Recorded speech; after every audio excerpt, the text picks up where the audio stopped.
편입준비생들 왜 학점은행제로 갈아타는 걸까? 알고 보면 다 하고 있는 다른 편입생들의 학점은행제 활용법. 편입준비 어떻게 하고 계신가요? 영어학원? 전공 공부? 그것도 중요하죠. 근데 요즘 편입준비생들 사이에서 학점은행제 루트가 엄청 인기라는 사실 알고 계셨나요? 왜일까요?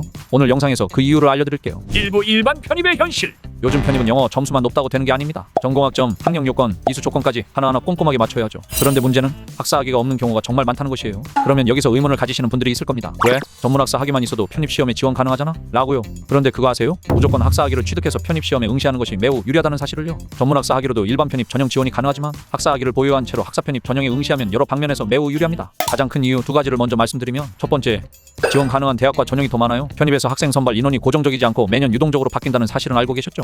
그런데 가끔 몇몇 학교는 전문 학사 전형인 일반 편입으로 한 명도 안 뽑는 경우가 있습니다. 그래서 학사 학위를 준비해 놓는 것이 중요하죠. 두 번째, 일반 편입은 경쟁률이 상대적으로 높고 선발 인원도 제한적입니다. 일반 편입을 지원하고자 하는 사람 수가 더 많을 뿐만 아니라 상위권의 영어 성적을 가지고 있는 유학 경험자들이나 상위권 학교 휴학생들이 많이 포진해 있다는 점입니다. 결국 학사 편입을 준비하고 지원해야 선택지가 훨씬 많아지고 좀 더 합격 확률을 높일 수 있어요. 2부 학위 취득하는 과정과 현실.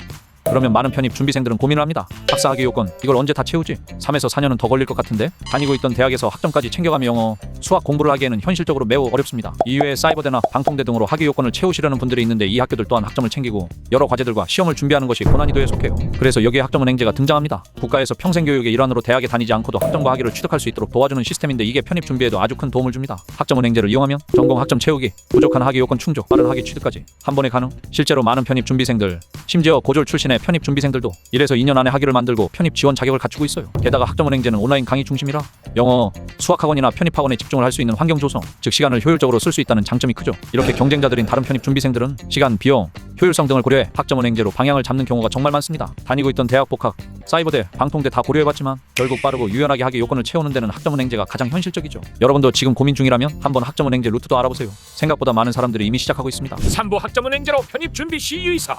단, 학점은행제로 편입 준비할 때 꼭 알아야 할 주의사항이 있습니다. 이거 잘못 준비했다가는 1년을 날릴 수도 있어요. 꼭 주의해야 할 포인트들을 깔끔하게 알려드릴게요. 첫 번째, 전공 이수 요건 반드시 체크하기. 많은 대학들이 편입 지원 시에 전공 학점이 필요한 경우도 있고 필수 과목 이수를 요구하는 경우도 있습니다. 학위만 따고 전공 과목은 부족한 경우 지원 자체가 안 되는 경우도 있어요. 그래서 미리 희망 대학 편입 모집 요강 확인을 해서 학점 취득 계획을 설계하는 것이 필수입니다. 두 번째는 학위 취득 시기와 편입 원서 일정 맞추기. 학점은행제는 학위 신청을 해서 학위를 수여받는 데까지 보통 1에서 2개월이 걸립니다. 근데 원서 접수는 보통 12월에서 1월경 진행되죠. 그래서 타이밍을 맞추지 못한다면 1년을 더 기다렸다가 지원해야 하는 상황이 생길 수 있습니다. 학점 채우는 속도만큼 학위 신청 시점, 원서 마감 일정을 꼭 같이 확인하세요. 세 번째는 학점 인정 제한 주의하기. 학점은행제에서는 자격증, 독학사 등으로도 학점을 채울 수 있는데요. 어떤 자격증을 준비해야 학점 인정을 받을 수 있을지, 독학사라는 시험은 또 어떻게 준비해야 하고 언제 응시가 가능한지 꼭 잘 알아보고 준비해야 합니다. 끝으로 학점은행제는 편입 준비에 정말 좋은 루트지만 그만큼 계획적으로 접근해야지 성공할 수 있습니다. 앞서 알려드린 포인트 꼭 체크하시고 시작하세요. 그런데 나는 아직 잘 모르겠다, 복잡해서 뭐부터 시작해야 할지 모르겠다 하시는 분들을 위해 이 개꿀개구리가 상담 창구를 열어두었습니다. 고민하고 정보 찾느라 시간 낭비하지 마시라고 도움드리고 있으니까 언제든지 편하게 댓글 링크 통해 문의주세요. 그러면 좋아요와 알림 설정 눌러주시고 다음 영상에서 또 뵐게요.